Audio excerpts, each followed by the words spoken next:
नमस्कार. चला एक दृश्य डोळ्यासमोर आणूया. एका शाळेचा आवार आहे. सकाळची वेळ. मुलांनी नुकतीच प्रार्थना संपवली आहे आणि त्यानंतर राष्ट्रगीतासोबत त्यांनी प्रतिज्ञाही म्हटली आहे. आणि ह्याच शांत वातावरणात एक साधा पण खूप खोलवर विचार करायला लावणारा प्रश्न विचारला जातो. लेखकाने मुलांना विचारलं, आपण प्रतिज्ञेत भारत आपला देश आहे असं का नाही म्हणत? भारत माझा देश आहे असंच का म्हणतो? मुलं क्षणभर विचारात पडली. हा बदल तसा तर अगदी छोटासा वाटतो नाही का, पण या एका शब्दात जबाबदारीची आणि आपलेपणाची एक खूप मोठी भावना दडलेली आहे. चला याचाच अर्थ जरा शोधूया. तर गंमत अशी आहे की ज्या क्षणी आपण एखाद्या गोष्टीला माझी म्हणतो ना, त्या क्षणी तिच्याबद्दलची आपली जबाबदारी आणि भावना पूर्णपणे बदलते. आपले या शब्दात कुठेतरी जबाबदारी वाटली जाते, पण माझे हा शब्द थेट एक वैयक्तिक नातं जोडतो. हे उदाहरण तर अगदी अचूक आहे बघा. माझं घर, माझं अंगण म्हटलं की आपण ते किती जपतो, किती स्वच्छ ठेवतो. पण आपला रस्ता किंवा आपलं गाव म्हटलं की अनेकदा त्याच घरातला कचरा रस्त्यावर येतो, बरोबर? इथेच माझे आणि आपले या शब्दांमधला आपल्या वागणुकीतला फरक अगदी स्पष्ट दिसतो. आता गंमत अशी आहे की ही माझेपणाची भावना जेव्हा खऱ्या अर्थाने विकसित होते तेव्हा ती फक्त घरापुरती किंवा स्वतःपुरती मर्यादित राहत नाही. तिची कक्षा हळूहळू रुंदावत जाते आपल्या मनाच्या विकासासोबत. विचार करा, संत ज्ञानेश्वरांसारख्या थोर विभूतींचं मन किती विशाल असेल की त्यांनी संपूर्ण विश्वालाच आपलं घर मानलं. आणि जेव्हा अख्खं विश्वच माझं घर बनतं तेव्हा ते सुंदर, स्वच्छ आणि निर्मळ राहावं ही इच्छा आतूनच येते.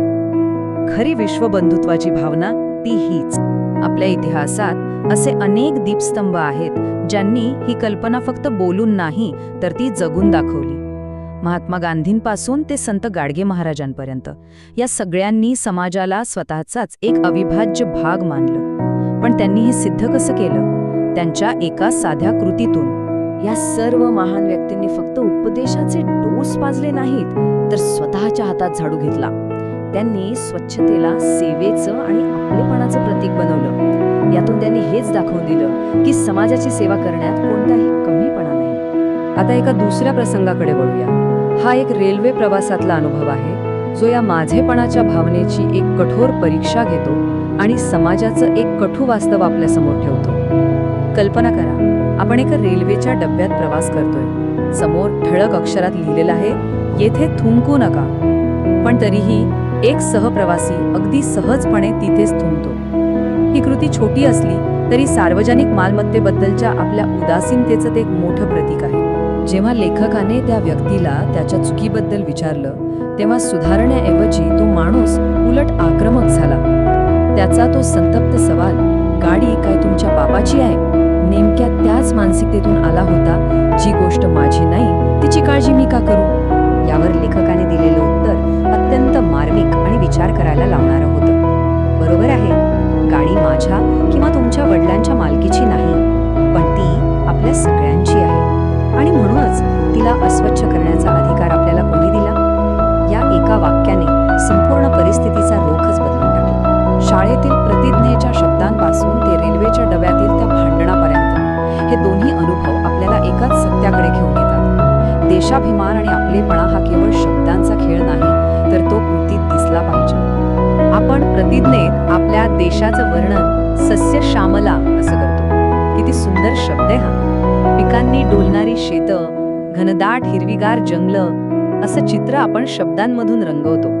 हे एक सुंदर स्वप्न आहे, एक आदर्श आहे ज्याला आपण रोज नमन करतो.